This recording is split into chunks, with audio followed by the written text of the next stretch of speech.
آج سے کچھ سال پہلے کی بات ہے کہ سعد نام کا ایک لڑکا ہوا کرتا تھا۔ کہتے ہیں کہ اس پہ کسی بری آتما کا سایہ ہو گیا تھا جس نے اس لڑکے کی جان لے لی۔ آخر سعد پر وہ اثرات آئے کہاں سے اور ایسا کیا ہوا کہ سعد کی جان چلی گئی؟ میرا نام احمد ہے، میں سعد کا والد ہوں۔ میرے گھر کے پیچھے ایک بہت پرانا قبرستان ہے جو انگریزوں کے زمانے میں بنایا گیا تھا، جس میں آج بھی انگریزوں کے قبریں موجود ہیں۔ میرے گھر کے کمروں کی کھڑکیاں اسی قبرستان کی طرف کھلتی ہیں اور میرے گھر کی چھت سے بھی یہ خوفناک قبرستان صاف نظر آتا ہے۔ سعد کے کمرے سے بھی قبرستان کی طرف سے چلنے والی ہوا کا گزر ہوتا تھا۔ رات کے تقریباً 2:30 بجے سعد معمول کے مطابق پڑھائی کر رہا تھا۔ کھڑکی سے باہر جھانک کر دیکھا تو دور دور تک کسی کا نام و نشان تک نظر نہیں آ رہا تھا۔ قبرستان میں ایک عجیب سی خاموشی، پرندے بے چینی میں ادھر سے ادھر جا رہے تھے۔ اچانک کتے بھونکنے شروع ہو گئے، جیسے کسی غیر انسانی مخلوق کو دیکھ لیا ہو۔ سعد نے آوازوں سے پریشان ہو کر کھڑکی بند کرنے کا فیصلہ کیا۔ اسے بالکل بھی اندازہ نہیں تھا کہ اب جو منظر وہ دیکھنے والا ہے وہ اس کی زندگی بدل کر رکھ دے گا۔ سعد کھڑکی کے پاس پہنچا اور اس نے دیکھا ایک عورت نے میلی کچیلی چادر پہنی ہوئی ہے اور کتوں نے اسے گھیرا ہوا ہے اور وہ عورت قبرستان کی طرف جا رہی ہے۔ سعد تشویش کے عالم میں اپنے گھر سے باہر نکلا اور اس عورت کے پیچھے گیا۔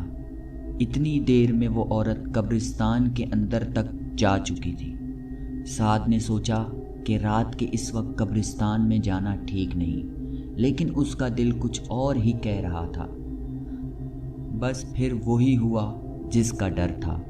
سعد اس عورت کے قبر تک پہنچ گیا اور اب وہ اس عورت کے آمنے سامنے کھڑا تھا۔ سعد نے اسے پوچھا کہ وہ کون ہے اور اتنی رات کو یہاں کیا کر رہی ہے۔ اب انسانی ہڈیاں چٹکنے جیسی آواز آتی ہے۔ اس عورت نے بنا مڑے اپنی پوری گردن پیچھے موڑ لی۔ اس کا خوفناک چہرہ سعد کی طرف تھا اور باقی کا جسم دوسری طرف۔ سعد یہ سب دیکھ کر اپنے ہوش و آواز کھو بیٹھا اور پاگلوں کی طرح وہاں سے بھاگا۔ بھاگتے بھاگتے جب وہ قبرستان کے دروازے تک پہنچا تو اس کا پیر پتھر سے ٹکرایا اور وہ زمین پر گر گیا۔ سر پر چوٹ لگنے کی وجہ سے وہ وہیں بے ہوش ہو گیا۔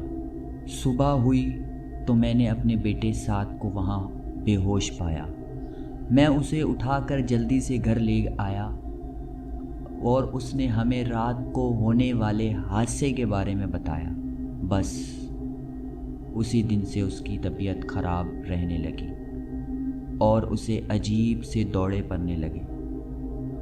اس کی راتوں کی نیند اڑ گئی۔ وہ کہتا تھا کہ اس کے کمرے کی چھت سے خون ٹپکتا ہوا نظر آتا ہے اور وہ عورت اس کے خواب میں آتی ہے، جس کی وجہ سے وہ ڈر کے مارے سو نہیں پاتا۔ اسی طرح دن گزرتے گئے اور پھر ایک دن سعد اپنے کمرے سے نکل کر آیا۔ اس کے کپڑے میلے ہو رہے تھے اور ہاتھوں پر ناخنوں کے نشان تھے۔ میں سعد کی طرف بڑھنے لگا کہ اچانک انسانی ہڈیاں چٹکنے کی جیسی آواز آتی ہے اور سعد نے اسی عورت کی طرح اپنی گردن گھما لی۔ اب اس کی گردن میری طرف تھی اور اس کا جسم پیچھے کی طرف، اور دیکھتے ہی دیکھتے سعد کی لاش زمین پر گری ہوئی تھی۔ امید کرتا ہوں آپ کو یہ کہانی اچھی لگی ہوگی، اور اگر آپ کو یہ کہانی اچھی لگی ہے تو آپ ہمارے چینل کو سبسکرائب کر لیں تاکہ نئی آنے والی کہانی آپ ٹائم سے سن سکیں۔